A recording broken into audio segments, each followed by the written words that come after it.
What's wrong? Your ring. Iron burns fairies. I'm sorry.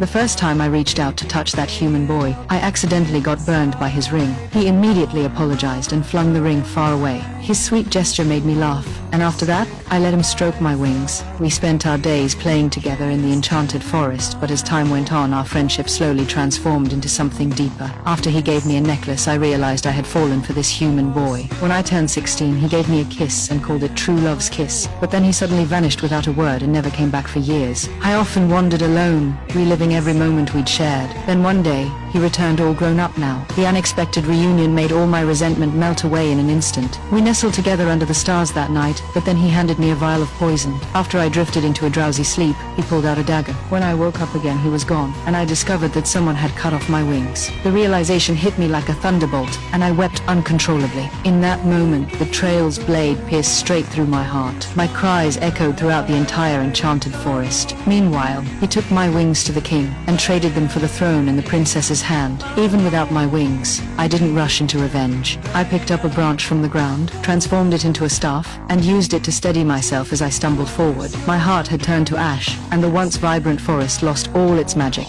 The next day, I transformed a raven into human form. To be my spy, I needed to know why he'd been so heartless. By then, he'd already been crowned king and married the princess. When the raven brought me this news, any mercy left in my heart vanished completely. I turned dark, my rage soaring to the heavens. Though I'd lost my wings, the thirst for revenge multiplied my powers several times over. I stared into the distance, determined to make him feel the same despair and pain. One day, the raven brought news that the king and queen had a child and would soon hold a grand celebration. A grand celebration for a baby. How wonderful.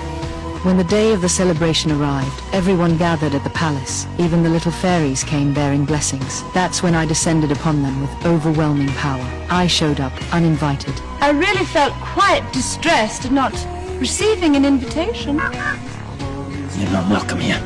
And to show I bear no ill will, I too shall bestow a gift on the child. I walked slowly toward the baby and placed my curse. Before the sun sets on her 16th birthday, she will prick her finger on the spindle of a spinning wheel and fall into a sleep like death, a sleep from which she will never awaken. The princess can be woken from her death sleep, but only by true love's kiss. This curse will last to the end of time. No power on earth